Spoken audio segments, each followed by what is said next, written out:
नमस्ते, जय श्री कृष्ण।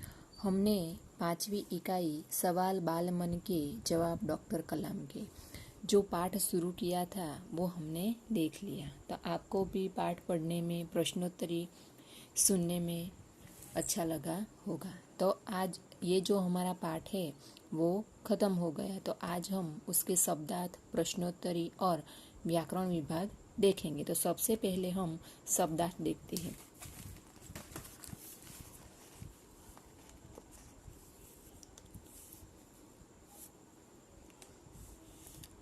शब्दार्थ: जीवंत, जीवित, जीता, जागता। मातृभाषा, माँ, परिवार की भाषा। वैश्विक, विश्व संबंधी। बृहद, बड़ा, महान, भारी। विरासत, धरोहर। दस्तकार, शिल्पकार। दरकार, जरूरत। उत्कृष्ट, उत्तम, श्रेष्ठ। विघ्न, बाधा, अड़चन। पारदर्शी, जिसके आर पार देखा जा सके। बहुगुणक, बहुत अधिक संख्या में। निष्ठा, श्रद्धा, विश्वास। अनुत्पादक, जो उत्पादन न करे। अति विशिष्ट, बहुत महत्वपूर्ण।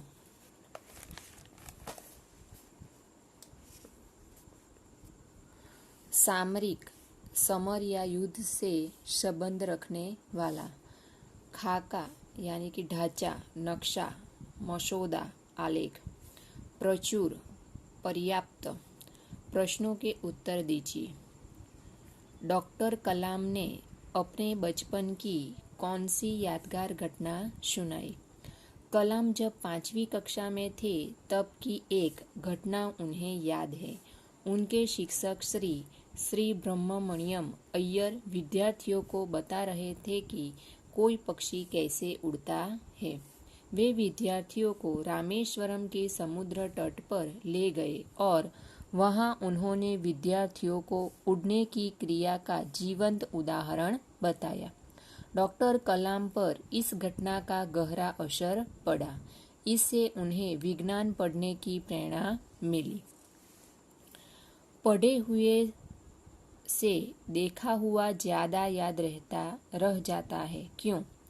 देखे हुए दृश्य का चित्र मस्तिष्क में ज्यों का त्यों अंकित हो जाता है।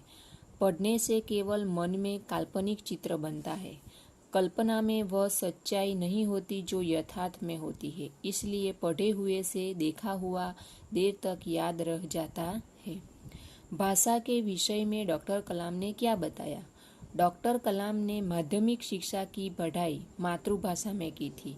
कॉलेज और आगे की शिक्षा में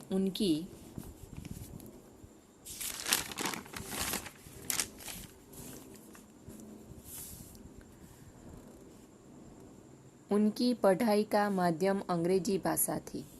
कलाम के विचार से कॉलेज की पढ़ाई भी मातृभाषा के माध्यम से होनी चाहिए।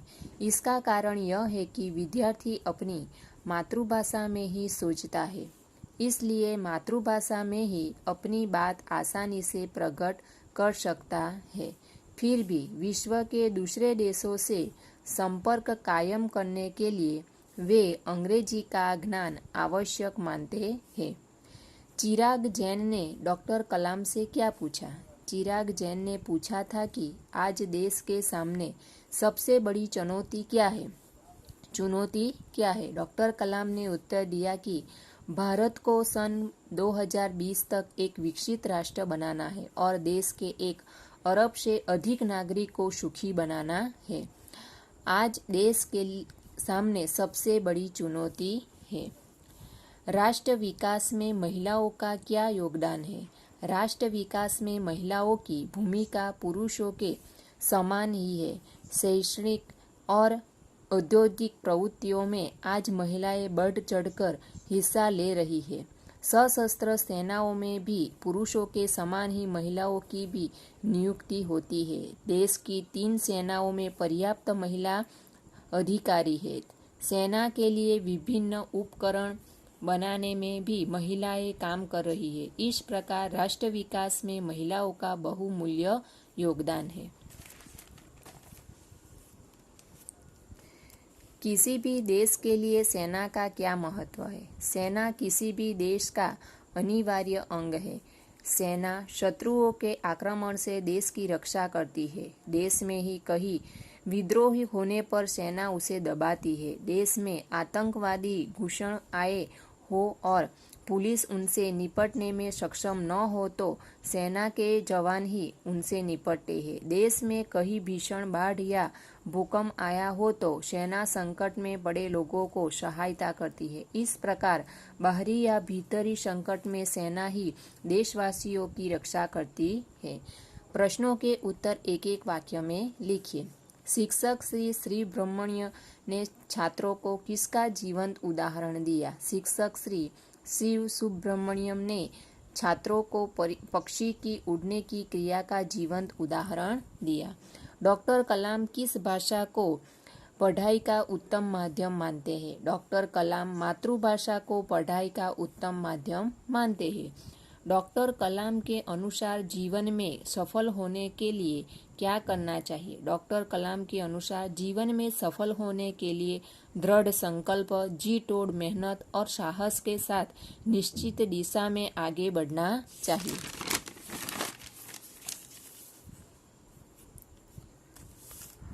डॉक्टर कलाम की दृष्टि में साहस की परिभाषा क्या है? डॉक्टर कलाम की दृष्टि में अपनी जान की परवाह किए बिना दूसरों को संकट से बचाना ही साहस है। कौन सी मान्यता जनसंख्या वृद्धि को रोकने में सहायक है? छोटा परिवार सुखी परिवार की मान्यता जनसंख्या वृद्धि को रोकने में सहायक है। हमें विघ्न बाधाओं को कैसे पराजित करना चाहिए? हमें कठोर परिश्रम और अपने उत्कृष्ट कार्यों से विघ्न बाधाओं को पराजित करना चाहिए। महात्मा गांधी के राजनीतिक सिद्धांत की क्या विशेषता थी? महात्मा गांधी के राजनीतिक सिद्धांत की यह विशेषता थी कि उन्होंने अपने राजनीतिक सिद्धांत में निष्ठा के साथ सत्य, अहिंसा और निस्वार्थ भावना भी शामिल की थी। मंच पर बड़ी कुर्सी का न होना किस बात का सूचक था? मंच पर बड़ी कुर्सी का न होना इस बात का सूचक था कि भविष्य में अनुत्पादक वस्तु पर अनावश्यक खर्च नहीं होंगे। सही वाक्यांश चुनकर पूरा वाक्य फिर से लिखिए। हम जिस भाषा में सोचते हैं उसी में अपनी बात सहजता से व्यक्त कर सकते हैं। लक्ष्य निर्धारित करने का तात्पर्य है कि आप क्या बनना चाहते हैं इसे निश्चित कर लें। विकास स्वयं जनसंख्या वृद्धि को रोकने की अचूक औषधि है। रिक्त स्थानों की पूर्ति कीजिए। यह जरूरी है कि आप निरंतर ज्ञान अर्जित करते रहें। हमारे देश की जनसंख्या 1 अरब से अधिक है। डॉक्टर कलाम के अनुसार सन 2020 तक भारत एक विकसित देश बन जाएगा। उच्च शिक्षा के लिए विद्यार्थी को ऋण देते समय बैंक उसकी पात्रता देखते हैं। जिम्मेदार राजनीतिज्ञ दूरदर्शितापूर्ण नीतियां बनाता है।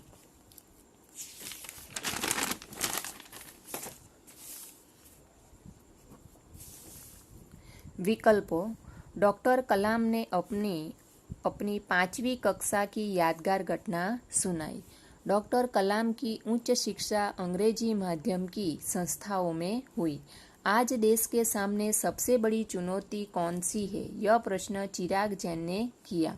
हमारे पास सन 2020 तक भारत को विकसित राष्ट्र बनाने का सुयोजित खाका भी उपलब्ध है। राष्ट्रीय सुरक्षा की बात भी विजन 2020 का एक अभिन्न अंग है। मुहावरे, अर्थ और वाक्य प्रयोग कीजिए। जी तोड़ मेहनत करना, बहुत मेहनत करना। यह धंधा जमाने के लिए पिताजी ने जी तोड़ मेहनत की है। सामना होना, सामने आना, सामने मिलना। जंगल में घुसते ही युवक का एक शेर से सामना हुआ। महारत हासिल करना, योग्यता प्राप्त करना। हमें हर एक मुसीबत को जीतने में आवश्यक महारत हासिल कर लेनी चाहिए। अचूक औषधि होना, व्यर्थ न जाने वाला उपाय होना। नियमित व्यायाम स्वस्थ रहने की अचूक औषधि है। तो आज हम यहाँ तक देखेंगे। कल का जो हमारा वीडियो होगा उसमें हम भाषा सत्ता यानी व्याकरण विभाग और हमारा जो पुनरावर्तन 1 है वो देखने वाले हैं। अस्तु।